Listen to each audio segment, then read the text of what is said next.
Yo, so what's the good word, everybody? You know who it is and what it is. It is your boy Lamar Jamal with the Four Corners podcast. I appreciate you tuning in. Y'all don't hate on me because I'm wearing the Celtics jersey. I still gotta get over the fact that we took a early L. I expected more and hope for more this season, but there's always next season. Again, I appreciate you joining me and tuning in.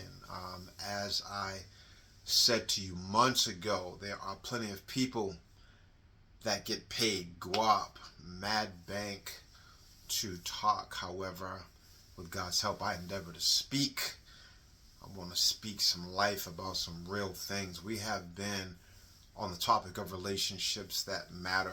I'm super passionate about relationships because I have experienced some success in relationships, but I certainly have experienced some failure, maybe more than I care to even admit. And so this is my way of giving back, man, giving back to people, giving back, even to people that I may have hurt, who have hurt me. I'm hoping today that we have grown up some and have matured and the whole 9 yards. I asked you months ago with these relationships that matter conversations, do I love me? And I gave you several indications of what I think a person might display as far as whether they love themselves or not, self-care, etc.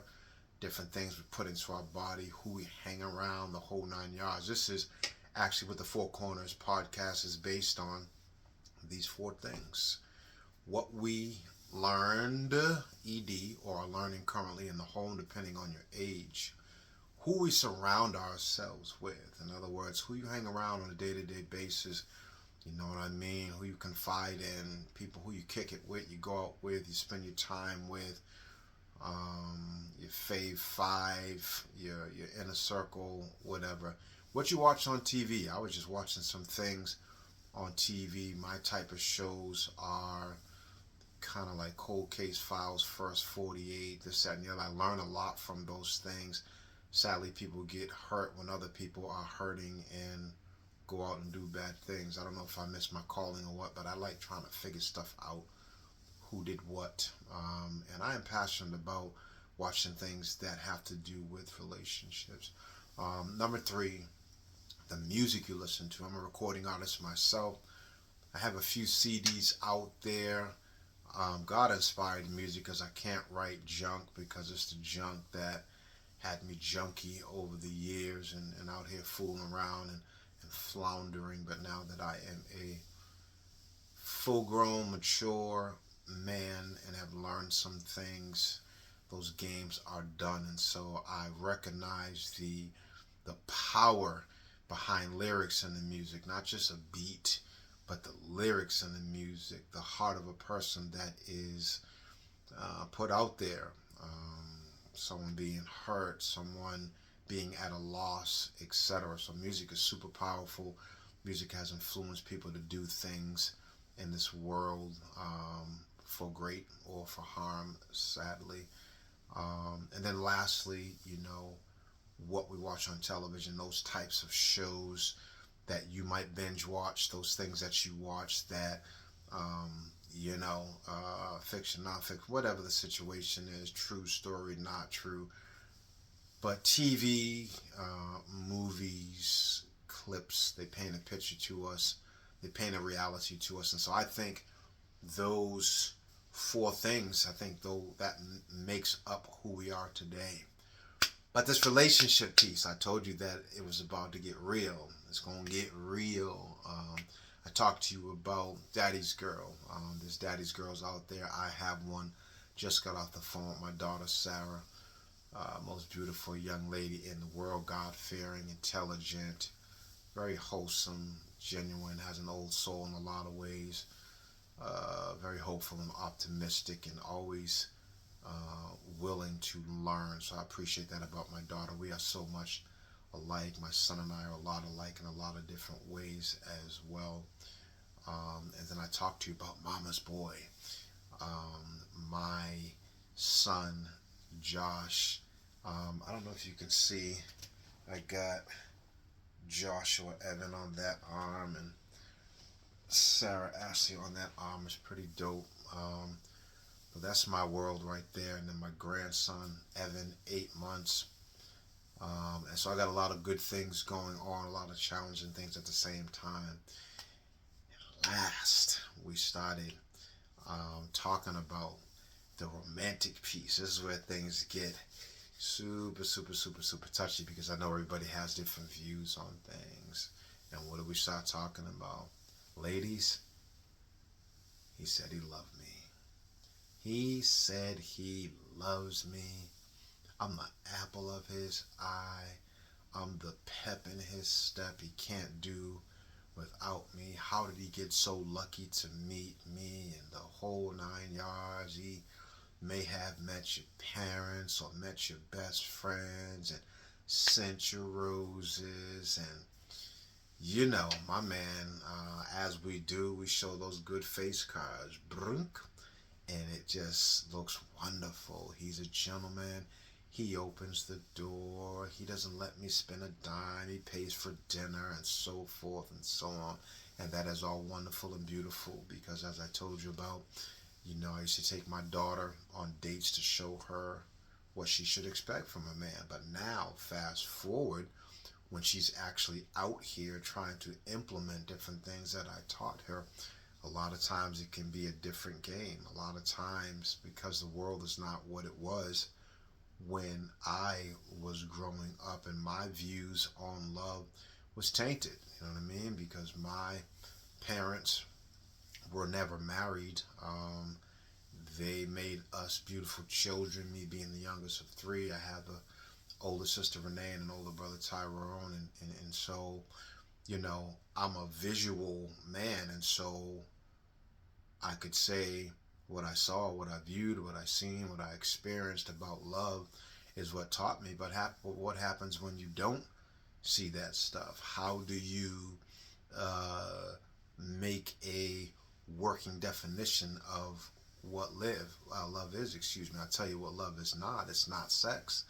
It's not physical stuff just because you have this common bond with a man or with a woman, and you know, you guys satisfy each other and this, that, and the other. That's not love. That's going to wear out at some time, at some point. Or some people, you know what, they have a very healthy, intimate life and that type of thing, and that's wonderful. But he said he loved me. He says he loves me. And what is your definition of love, ladies? Is it the man that talks a good game but doesn't back it up? Is it a man that is present? He's in the room, but he's absent. He's elsewhere. He's thinking about golf. He's thinking about business. He's talking about things that you might not be interested in. Is that what love is to you? Ladies, is it the guy that as soon as you met him, he wanted to be physical? He had to meet you that day and met you at the mall, met you at Walmart, met you at wherever you go, Walgreens, CVS, the gym, met you walking in the park, and it's, oh, what are you doing later? Let's hook up later. This, that, and the other. Notice I said let's hook up later, not let's have a phone call or something when you're available. I told you some of the things I think are turnoffs, lady, if you're at the point of when you meet somebody and you know you do want to pursue something or you're open to it. Do not tell a grown, responsible, mature man to reach out to you on your IG. Grow up, not okay. Turn off. If you make a decision, as I said, if you guys are at the gym or something and you say to him, oh, I typically come here during the week between these times, I get it, stranger danger. You just can't you know what I mean, disclose all the information, where you live, your phone number. We're living in different days and different times. But you get a good vibe. If you're like me, I'm a good judge of character and a good judge of person when I meet somebody early on. And so I could say follow your heart, but sometimes our hearts have misled us. But I am talking about when you are at the point you've met somebody, he approached you without trying to run game, making good eye contact with you, asked what your name was, told you what his name was, blah, blah, blah. He might throw you a compliment. Ladies, can you receive a compliment? Remember, I talked to you about that. Okay, being able to say thank you. He might say you look nice, or, you know, you're beautiful. Just wanted to, you know, acknowledge your beauty, or this, that, and the other. So I'm saying once we get to this place and we're comfortable now, and you and him are having a good conversation, you might notice a lot of time went by. You just came out to go to the store. You might decide from that point, hey, you know, you want to go have coffee or have a drink. I don't know what your thing is or whatever. You go sit, have an appetizer. But now that we're here, this is the build up. This is the good stuff. This is now, ladies, how you get an opportunity to watch how this man interacts with you. What did I tell you? Ask a lot of questions. Ask a lot of questions. When was his last relationship? How did it end? You know, stuff like that. Ask him about his relationship with his mother. And that may not come up the first time you guys talk or whatever. Find out if he has siblings. Find out if he has a sister. Find out different things like that. What is their closeness? I'm laying this foundation down for you because a man, or at least this man, I relate a lot of my interaction with women based upon these three women: my mother, my sister, my daughter. Now, there may be men that have one out of those three, two out of those three, or all three, or none. Those are things that you can learn early on, and then you can ask this young man, how are those relationships? Ask him, when's the last time he talked with his mom? Oh, do you get to see her? Or this, that, and the other, depending on his age. His mother might be